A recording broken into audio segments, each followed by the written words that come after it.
അരയി പ്രദേശത്തെ വാഴ കർഷകർ പ്രതിസന്ധിയിൽ. മേട്ടുപ്പാളയത്തിൽ നിന്നുമെത്തിയ വാഴക്കന്നുകൾ കുലയ്ക്കാൻ വൈകുന്നതാണ് കർഷകരെ പ്രതിസന്ധിയിലാക്കുന്നത്. അരയി, തോയമ്മൽ, മടിക്കൈ പഞ്ചായത്തിലെ വിവിധ ഭാഗങ്ങളിലെ കർഷകരാണ് നേന്ത്രവാഴ കൃഷി ഇറക്കി പ്രതിസന്ധിയിലായിരിക്കുന്നത്.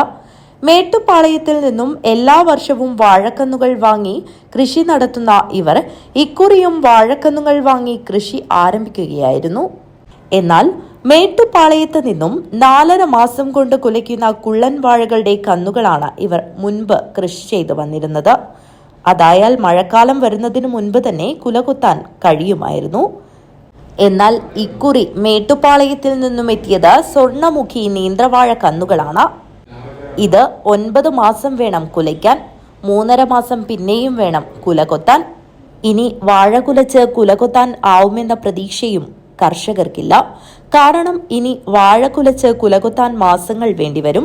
മഴ വന്ന് വെള്ളം നിറയുന്ന പ്രദേശമായതുകൊണ്ട് യാതൊരു പ്രതീക്ഷയും കൃഷിയിലില്ല എന്ന് കർഷകർ പറയുന്നു. മുമ്പ് വെക്കുന്നത് പിന്നെ നല്ലൊരു 6 മാസം കൊണ്ട് കൊലക്കുന്ന വാഴയാണ്. അപ്പോൾ അത് നല്ല കൊലയും കിട്ടും, നമുക്ക് ഈ വെള്ളം വരുന്നതിനൊപ്പിടെ കൊത്താനും പറ്റും. ഇപ്പോൾ ഇത് ശരിക്കും ഈ തമിഴ്നാട് ലോവീനക്ക് വേണ്ടി കേരളത്തിലെ കർഷകരെ ദ്രോഹിക്കുന്ന ഏർപ്പാട് പാലക്കാട് നിന്ന് ചില ആൾക്കാർ കൊണ്ടുവന്ന് നടത്തുന്ന ഒരു തട്ടിപ്പിൻ്റെ പരിപാടിയാണ്. അപ്പോൾ കഴിഞ്ഞ കൊല്ലം എനിക്ക് കുറേ ഇങ്ങനെ ഈ അപകടം പറ്റി. അങ്ങനെ ഞങ്ങൾ വേറെ കഴിഞ്ഞ കൊല്ലം ഷൺമുഖം പറഞ്ഞ ഒരാളെ കൊണ്ടു തന്നെ, അതും ഇങ്ങനെയായി. ഇപ്പോൾ ഇക്കൊല്ലം വേറൊരാളെ കൊണ്ടു തന്നെ, അയാളും ഇങ്ങനെ പറ്റിച്ചു നമ്മളെ. അപ്പോൾ ഇപ്പോൾ ഞങ്ങൾക്ക് കുറേ ആക്കുണ്ട്. ഇവിടെ മാട്ടുമ്മ നാസർ, മധു, ഇവിടെ തന്നെ വിജയൻ, 2 വിജയന്മാർ, നാരായണൻ, പിന്നെ അങ്ങനെ ഒട്ടനവധി ആൾക്കാർ ഇങ്ങനെ പറ്റി. ഒരു ലോഡ് കന്ന് വന്ന് ഞങ്ങൾ 5-6 ആളായിട്ട് എടുത്താണ്. അതുപോലെ ഞങ്ങൾ എല്ലാവരും പറ്റിയിട്ടായാലും ലക്ഷക്കണക്കിന് രൂപയുടെ നാശനഷ്ടമാണ് സംഭവിച്ചിരിക്കുന്നതെന്നാണ് കർഷകർ പറയുന്നത്. ഈ വാഴ ഇപ്പോൾ 9-10 മാസം കൊലക്കുന്നില്ല, അതാണ് പ്രശ്നം. എല്ലാവരും വാഴ കുലച്ച് കായായി. നമ്മളിപ്പോൾ ഇനിയിപ്പോൾ തിരി വെച്ചിട്ട് കൊല കാണുന്നേയില്ല. അപ്പോൾ ഈ മഴ കഴിയുമ്പോഴൊക്കെ ഇത് കൊലക്കും. അപ്പോൾ ഈ മഴ വന്ന് പോകും, നമുക്കൊന്നും കിട്ടില്ല. അതാണ് ഇതിൻ്റെ പ്രശ്നം.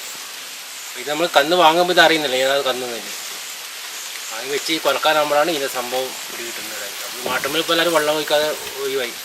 ഇവരാനൊക്കെ 600 വായായിട്ടുണ്ട്. അതുപോലെ നാസറിന് എല്ലാവർക്കും ഇത് ഇല്ലവർക്കെല്ലാം കുറച്ച് കൂടുതൽ വായന ഇത് വെച്ചു, നല്ല കന്നാണ് വായിച്ചിട്ട്. അപ്പോൾ എല്ലാവരും പറ്റി. എല്ലാവർക്കും ഇപ്പോൾ ലക്ഷക്കണക്കിന് രൂപ നഷ്ടം സംഭവിച്ചില്ല.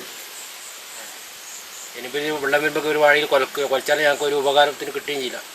കറി വെക്കാൻ കായ് പോലും കറിക്കായ് പോലും ഇന്ന് കിട്ടൂല. ഒരാൾക്ക് ഇപ്പോൾ 1.5 ലക്ഷം 1 ലക്ഷം റുപ്യ നഷ്ടം. വാഴ തൂന്ന് നോക്കിയിട്ടാണ്. ഇപ്പോൾ 600 വെച്ചുണ്ട്, 400 വെച്ചുണ്ട്. എനിക്ക് 400 രൂപയുണ്ട്. അപ്പോൾ എനിക്കൊരു 1.5 ലക്ഷം റുപ്യ 30,000 ഉണ്ടാവും. അതുപോലെ എല്ലാവർക്കും ഇപ്പോൾ ഇബ്രാഹിമിലൊരു 1.25 ലക്ഷം റുപ്യ ആയിരുന്നു ഇബ്രാഹിമൊക്കെ പറയുന്നുണ്ട്. Jayaraj Kanhangad, news bureau, Kanhangad.